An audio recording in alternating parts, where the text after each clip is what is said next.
Shalom teman-teman Youth GG Kanaan. Senang sekali pada hari ini, hari Senin 6 Juli kita bisa sama-sama kembali, kita mau saat teduh bareng yuk. Nah teman-teman, satu minggu ini kita akan sama-sama membahas satu tema, yaitu tentang gaya hidup anak muda Kristen. Kenapa teman-teman? Karena dalam akhir-akhir ini kita mendapatkan banyak sekali fenomena-fenomena anak muda Kristen yang kecanduan belanja online, yang kecanduan bagaimana kesulitan akan mengelola keuangan, dan kita juga mau sama-sama belajar tentang integritas.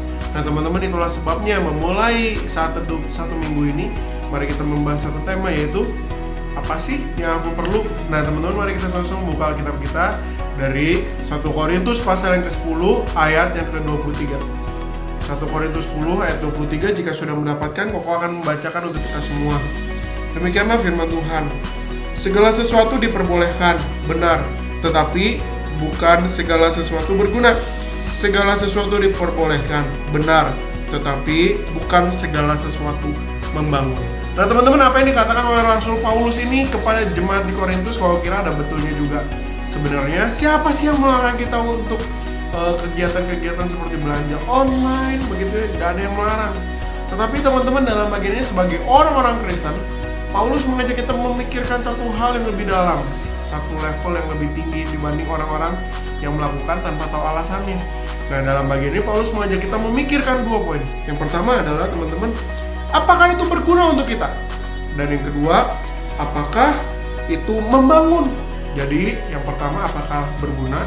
Yang kedua, ataukah itu membangun? Nah, teman-teman, kalau kita melihat sebenarnya dengan fenomena belanja online, teman-teman, sebenarnya tidak ada yang melarang, bukan? Tetapi apakah itu berguna dan apakah itu membangun? Atau kalau aku boleh singkat, apakah teman-teman membutuhkan itu? Atau teman-teman ini cuma kecanduan karena lagi ada promo nih? Ada satu e-commerce yang suka memberikan notifikasi kalau lagi ada promo ya, flash sale. Loh teman-teman, sebenarnya kita nggak butuh, tetapi karena kita udah kecanduan beli, karena kita udah kecanduan belanja, makanya teman-teman kita klik dengan mudahnya, kita klik. Nah sekarang Koko mau mengajak kita berpikir, teman-teman, sebenarnya berbicara tentang apa yang kita butuhin, teman-teman pernah sadarkah apa prioritas kita? Nah teman-teman, itulah sebabnya mari kita sama-sama memikirkan prioritas kita. Mari kita betul-betul membeli barang-barang yang betul-betul kita perlukan. Kalau yang sifatnya hanya untuk estetika, kalau yang sifatnya hanya untuk pajangan, teman-teman, lebih baik bukankah uangnya sama teman-teman ditabung?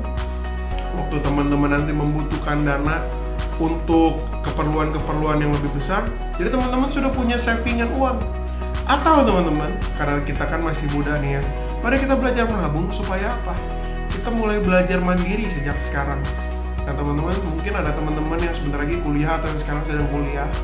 Nah teman-teman, ada banyak biaya-biaya yang kita perlukan, misal untuk mengerjakan tugas. Nah teman-teman, karena kita sudah besar, malukah kita terus minta sama orang tua kita? Ketika kita tahu prioritas kita jadi tahu yang mana yang kita harus beli dan yang mana yang kita tidak perlu beli. Dan kita juga jadi tahu kapan waktunya menabung, kapan kita harus menggunakan uang. Itulah sebabnya teman-teman, ketika hal itu tidak membangun, ketika hal itu tidak berguna, jangan dibeli, karena sesungguhnya itu tidak ada dalam prioritas kita. Dan Tuhan juga ngapain kita menjadi orang-orang Kristen yang hidup tanpa prioritas, bukan? Itulah sebabnya hari ini mari kita sama-sama belajar dari pola pikir yang diajarkan oleh Paulus. Apakah itu berguna? Apakah itu membangun? Sehingga kita bisa sungguh-sungguh menyusun prioritas kita, dan kita tidak lagi tuh kecanduan belanja online. Dan saya kira Tuhan juga pengen setiap kita bukan kecanduan online, teman-teman, bukan kecanduan belanja online, tetapi setiap kita memiliki kehidupan yang sehat dengan setiap e-commerce yang ada. Tuhan Yesus memberkati setiap kita. Amin. Halo teman-teman, nah itu tadi saat teduh kita untuk hari ini.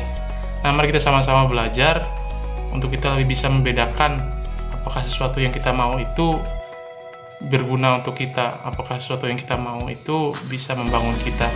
Kita juga harus bisa membedakan hal-hal apa yang sebetulnya sebuah prioritas di hidup kita dan hal-hal apa yang sebetulnya bukan prioritas di hidup kita. Nah untuk menutup saat teduh kita hari ini, ayo kita sama-sama berdoa. Tuhan Yesus, terima kasih untuk berkat dan penyertaan-Mu di dalam hidup kami hari lepas hari, Tuhan. Tuhan, kiranya Engkau pimpin kami agar kami dapat lebih dimampukan lagi untuk membedakan hal-hal mana yang sebetulnya sebuah prioritas di hidup kami dan hal mana yang sebetulnya bukanlah sebuah prioritas di hidup kami. Dan Tuhan juga yang pimpin agar kami boleh membedakan yang mana keinginan kami yang sebetulnya bisa membangun kami, keinginan kami yang mana yang sebenarnya dapat berguna untuk kami ya Tuhan. Kiranya Engkau yang pimpin kami semua ya Tuhan Yesus. Dan di dalam nama Tuhan Yesus Kristus kami berdoa dan mengucap syukur. Amin. Nah, jangan lupa besok kita juga ada saat teduh di channel ini juga. Nah, teman-teman share bahan saat teduh kita ke teman-teman yang lain supaya lebih banyak lagi yang dapat berkat. Kalau kalian punya pertanyaan atau pergumulan, nah teman-teman bisa langsung DM Instagramnya Youth GKI Kanaan. Nah, dan jangan lupa juga untuk dengerin podcast Youth GKI Kanaan. Dan Sabtu ini kita ada Zoom Fellowship jam 7 malam. Nah, nanti linknya akan di-share di grup WA atau grup lainnya Youth GKI Kanaan. Oke, terima kasih. Tuhan Yesus memberkati. Selamat datang di podcast Youth GKI Kanaan episode 3. Yeay! Hari ini kita akan membahas satu tema yang keren, yaitu Get Connected Today. Nah, Get Connected Today ini maksudnya adalah bagaimana kita sebagai anak-anak muda Kristen bisa get connected sama semua orang.